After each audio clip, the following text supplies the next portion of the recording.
आए जवानों, तुम्हारी जवानी बर्बाद हो जाएगी।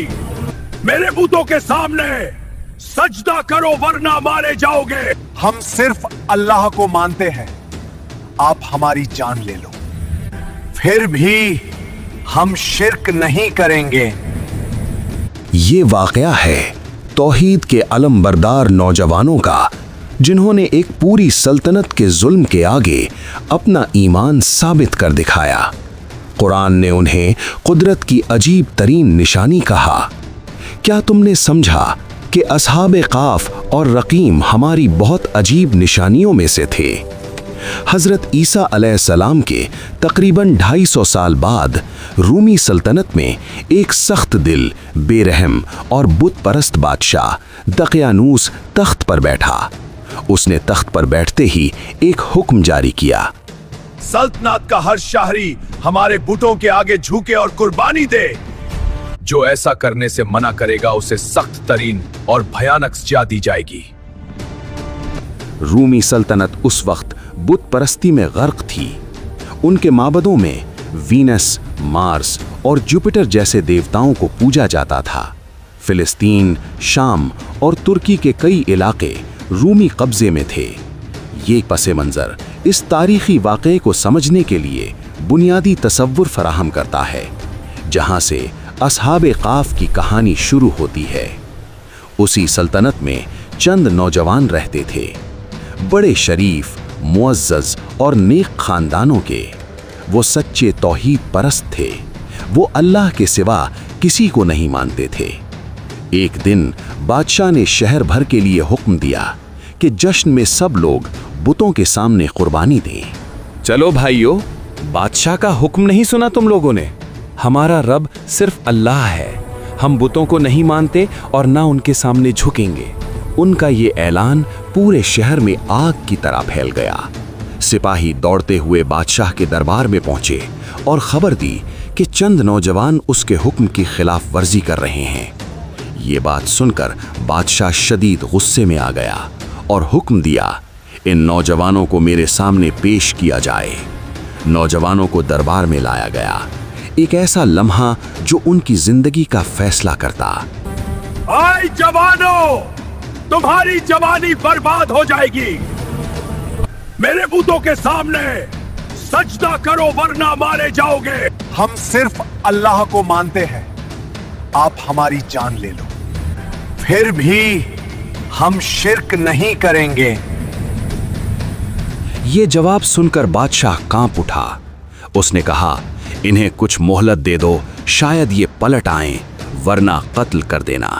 लेकिन नौजवानों ने इसी मोहलत को ईमान बचाने की खातिर हिजरत का जरिया बना लिया। वो खामोशी से शहर से निकले और पहाड़ों की तरफ सफर शुरू कर दिया। रास्ते में इन्हें एक चरवाहा मिला जो खुद भी तौहीद का आलमबरदार था, और उसके पास एक कुत्ता भी था। चुनाचे चरवाहा भी इनके साथ शामिल हो गया, और जब ये सब जाने लगे तो कुत्ता भी इनके पीछे चल दिया। लोग कहेंगे वो 3 थे, जान लो चौथा उनका कुत्ता था, और कुछ कहेंगे वो 5 थे, जान लो छठा उनका कुत्ता था, और कुछ कहेंगे वो 7 थे, जान लो 8वां उनका कुत्ता था। कह दो ये सब गैब में तीर चलाना है। मेरा रब इनकी सही गिनती बेहतर जानता है, और इन्हें चंद लोगों के सिवा कोई नहीं जानता। पहाड़ों के दरमियान चलते चलते ये लोग एक ऐसे पहाड़ तक पहुंचे जिसके अंदर खामोश और महफूज गार मौजूद थी, और वो उस गार में पनाह के इरादे से दाखिल हो गए। जब वो नौजवान गार में पनाह गुज़ीन हुए तो उन्होंने कहा, ऐ हमारे रब, हमें अपनी तरफ से रहमत अता फरमा और हमारे काम को सीधा कर दे। थकन ने उन्हें बेबस कर दिया और वो गार में लेट गए। फिर अल्लाह ने उन पर वो नींद तारी कर दी जो आम इंसान की नींद नहीं थी। ये अल्लाह की कुदरत से पैदा की गई तवील, महफूज और मोजज़ाती नींद थी। हमने गार में उनके कानों पर कई साल तक नींद तारी कर दी। तुम उन्हें जागता हुआ समझते, मगर वो सो रहे होते और हम वो दाएं और बाएं करवट दिलाते रहते। सूरज तुलू होता तो रोशनी दाईं तरफ मुड़ जाती, गुरूब होता तो बाईं तरफ हट जाती। गार की बनावट ने रोशनी को उन तक पहुंचने नहीं दिया। उनके जिस्म सलामत रहे, कोई आवाज उनके कानों तक नहीं आती थी। कुत्ता दहाने पर पहरेदार की तरह बैठा रहा। ये नौजवान 309 साल तक यूं ही सोते रहे।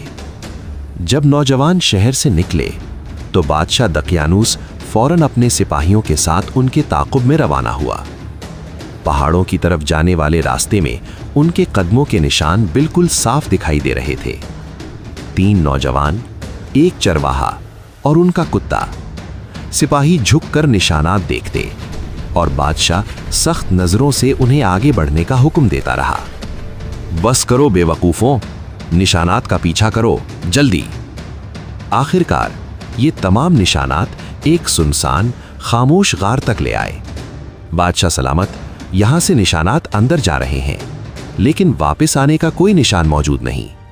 बादशाह ने फैसला किया, चाहे ये नौजवान जिंदा हों या मर चुके हों, उनका वजूद इस सल्तनत के लिए खतरा है, लिहाजा उन्हें इसी गार में कैद रहना चाहिए, हमेशा के लिए।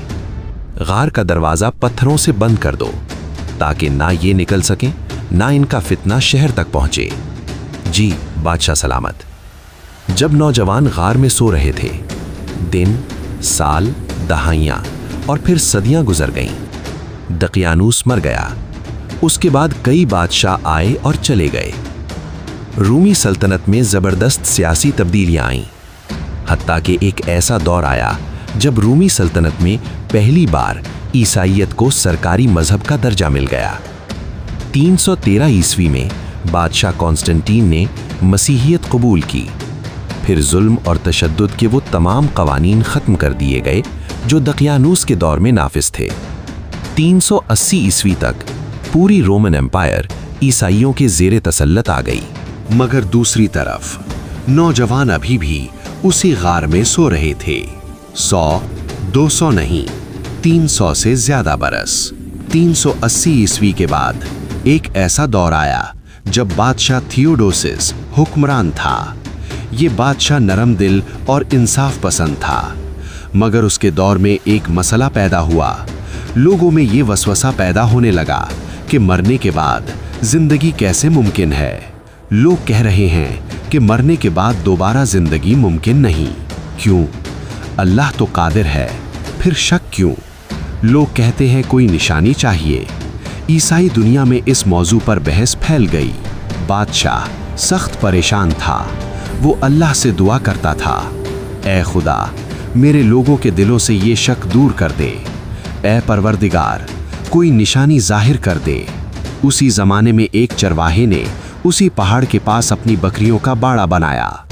बाड़ा बनाने के लिए उसने चंद बड़े पत्थर वहां से उठा लिए और अचानक गार का दरवाजा खुल गया।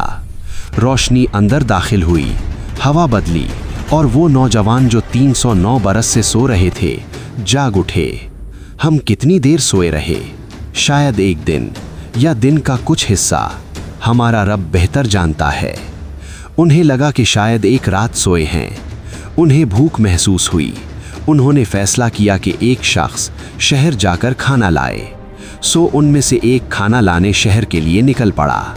जैसे ही वो शहर पहुंचा, वो हैरत ज़दा रह गया। शहर पूरी तरह बदल चुका था। इमारतें नई, लिबास मुख्तलिफ, रिवायत बदली हुई। उसके लिए ये सब कुछ अजनबी था, लेकिन वो अपनी भूख के बायस एक दुकान पर गया और खाना खरीदने लगा। ये लो, कीमत। ये कौन सा सिक्का है? ये तो सदियों पुराना रोमन सिक्का लगता है। यही तो सिक्का यहाँ चलता है। ये क्या मसला है? बेटा, वो जमाना तो बहुत पहले गुजर गया। तुम आखिर हो कौन? क्या रोमन सल्तनत नहीं रही? दकियानूस वो बादशाह नहीं रहा। दुकानदार समझा कि उसे कोई खजाना मिला है। लोग जमा हो गए और फैसला हुआ कि उस नौजवान को बादशाह के सामने पेश किया जाए। नौजवान ने अपना पूरा किस्सा सुनाया।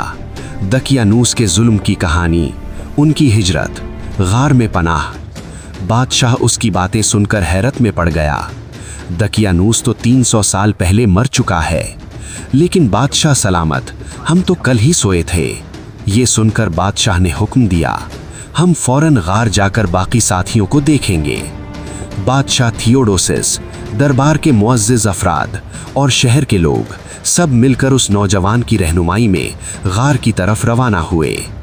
उन लोगों का ये ख्याल था कि शायद गार के अंदर कोई पुराना खजाना होगा, मगर हकीकत उनकी सोच से कहीं ज्यादा हैरत अंगेज थी। जैसे ही बादशाह गार के दहाने पर पहुंचा, उसका दिल धड़क उठा। अंदर जो नौजवान बैठे थे वो उसके लिए बिल्कुल अजनबी थे और नौजवानों के लिए ये लोग भी अजनबी। फिर उनसे सवाल किया गया, तुम लोग कौन हो, यहाँ क्यों आए और ये सारा मामला है क्या? और उन्होंने वही बात बताई जो नौजवान ने उन्हें महल में बताई थी कि वो दकियानूस से छुप कर आए थे और कल ही यहाँ पनाह ली थी। ये सुनकर बादशाह की आंखों से आंसू बह निकले। उसने दिल में समझ लिया कि ये अल्लाह की वो निशानी है जिसका वो मुद्दा बेताबी से इंतजार कर रहा था। इस निशानी ने लोगों के दिलों में मरने के बाद दोबारा जिंदा होने की शक को हमेशा के लिए खत्म कर दिया। और इसी तरह हमने लोगों को उनका हाल मालूम करा दिया ताकि वो जान लें कि अल्लाह का वादा सच्चा है और क़यामत में कोई शक नहीं। और वो अपने गार में 300 साल रहे और इस पर 9 साल का इजाफा भी किया गया। हमें इजाज़त दें कि हम दोबारा गार में चले जाएं। बादशाह ने नम आंखों के साथ इजाज़त दी। ये नौजवान वापस गार में दाखिल हुए और अल्लाह ने उन्हें अब तक की नींद अता कर दी। वो गार ही उनकी आरामगाह और दुनिया के लिए ईमान की रोशन निशानी बन गई। तारीख में इस गार के मुकाम के बारे में मुख्तलिफ आरा मिलती हैं। कुछ मौर्रिखीन के नज़दीक गार उर्दन में है, ख़ास तौर पर रकीम के मकाम पर, जबकि एक मजबूत राय ये भी है कि गार तुर्की में मौजूद है। वहाँ दकियानूस के बनवाए गए आसार और बाद में उस्मानी दौर में तामीर की गई मस्जिद आज भी मौजूद है। दुनिया भर से लोग इस मकाम की ज़ियारत के लिए आते हैं। ये जगह असहाबे कहफ का गार कहलाती है। साइंस कहती है कि कुछ जानदार हाइबरनेशन की कैफियत इख्तियार करते हैं, तवील मुद्दत तक बगैर खाए पिए अपने जिस्मानी निज़ाम को इंतहाई सुस्त कर लेते हैं। दुनिया में 2000 से ज़्यादा जानदार ये सलाहियत रखते हैं। चमगादड़ ने 344 दिन तक हाइबरनेट किया, बगैर खुराक, बगैर हरकत, सिर्फ इंतहाई सुस्त दिल की धड़कन और कमज़ोर तनफ्फुस के साथ। इंसान के लिए ऐसा अमल नामुमकिन समझा जाता है, क्योंकि इंसान के जिस्म में मुसलसल एक ही करवट रहने से टिश्यूज़ कमज़ोर हो जाते हैं, जोड़ मुतासिर होते हैं। आँखें अगर मुसलसल बंद रहें तो बीनाई को नुकसान पहुँचता है, मुसलसल खुली रहें तो भी ख़तरा है। लेकिन कुरान कहता है, अल्लाह ने उन नौजवानों को दाएं बाएं करवटें दिलवाईं और उनकी पलकों की हरकत ऐसी रखी कि देखने वाले उन्हें जागता हुआ समझते। ये तमाम कैफियत साइंस के कवानीन से आगे अल्लाह की कुदरत की एक अजीम निशानी है। नबी करीम सल्लल्लाहु अलैहि वसल्लम ने फरमाया, जिसने सूरह कहफ की इब्तदाई 10 आयात हिफ्ज़ कर ली वो दज्जाल के फितने से महफूज रहेगा। और दूसरी रिवायत में कुछ यूँ मिलता है, जो शख्स जुम्मे के दिन सूरह कहफ पढ़े, अल्लाह उसे पूरे हफ्ते के फितनों से महफूज रखता है। हज़रत अली से भी एक कौल मनकूल है कि असहाबे कहफ के नाम अगर तावीज़ में रख लिए जाएं तो घर आग से महफूज रहता है और इंसान मुसीबतों से बच जाता है। वल्लाहु आलम। असहाबे कहफ की ये दास्तान ईमान, यकीन, सब्र और अल्लाह पर एतमाद की एक लाजवाब मिसाल है। ये वाक़या सिर्फ माजी की कहानी नहीं, ये आज भी हमें याद दिलाता है कि जो अल्लाह पर भरोसा करे, अल्लाह उसे अपनी ख़ास हिफाजत में ले लेता है। अल्लाह हमें भी असहाबे कहफ जैसा मजबूत ईमान अता फरमाए। आमीन।